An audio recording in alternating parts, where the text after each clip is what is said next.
السلام علیکم ساتھیوں، میں ہوں آپ کا پیارا بھائی عمر خان۔ امید کرتا ہوں کہ آپ سارے خیریت سے ہوں گے۔ میری آج کی ایک اور دھماکے دار ویڈیو میں خوش آمدید۔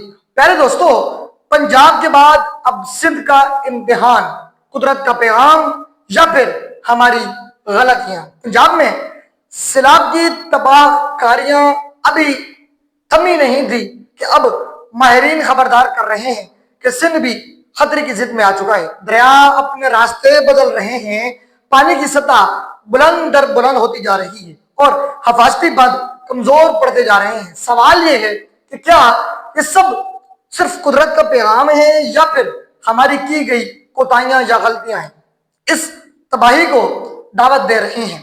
غیر منصوبہ بندیاں، درختوں کی کٹائی، دریاؤں پر قبضے اور ماحولیاتی نظام کی بربادی نے سندھ کو بھی ایک بڑے امتحان کے دہانے پر لا کر کھڑا کر دیا۔ یہ وقت ہے کہ ہم جاگ جائیں، ہم لوٹ جائیں اس قدرت کی جانب تو قدرت ہمیں چیخ چیخ کر کہتی ہے، تو قدرت کا قرآن، جو قدرت کا پیغام ہمیں چیخ چیخ کر کہتا ہے کہ دنیا یہ زندگی عارضی ہے، لوٹ آؤ اپنے رب کی طرف۔ ساتھیوں، اگر آج ہم نے قرآن و حدیث پر روشنی نہ ڈالی، اگر آج ہم قرآن و حدیث کے راستے کو فالو نہ کیا، تو شاید آنے والے وقت میں ہم تباہ و برباد ہو جائیں۔ آج پنجاب میں آپ تباہی دیکھ رہے ہیں، پنجاب پورے ڈوب چکا ہے۔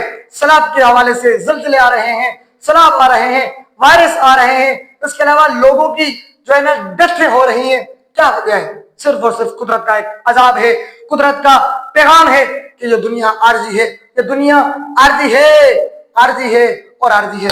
لوٹو اپنے رب کی طرف، لوٹو قرآن و حدیث کی طرف۔ جب آپ قرآن، خدا اور نبی اور سنت کو فالو کرتے ہیں تو تبھی آپ زندگی میں اور آخرت میں کامیاب ہو سکتے ہیں۔ تو آئیے اپنے رب کے ساتھ، قرآن کے ساتھ، سنت کے ساتھ اور نبی کے ساتھ یہ وعدہ کیجئے۔ آج ہی اپنے گریبانوں میں جاگیے کہ قدرت ہمارے ساتھ کیا کر رہی ہے۔ آج ہی اپنے آپ کو دیکھیے کہ ہم قدرت کے ساتھ کیا کر رہے ہیں، قدرت ہمارے ساتھ کیا کر رہی ہے۔ ساتھیوں، آج ہی وقت ہے، رب کی طرف لوٹاؤ، اپنے قرآن کی طرف لوٹاؤ۔ جب آپ اپنے رب کو، دین کو، اسلام کو فالو کرو گے تو تبھی آپ خوشگوار زندگی بسر کر سکتے ہیں۔ آپ کی کیا رائے ہے؟ آپ نیچے کمنٹ باکس میں ضرور بتائیے گا۔ اپنا بہت سارا خیال رکھیے گا۔ See you in other videos. Allah نگہبان۔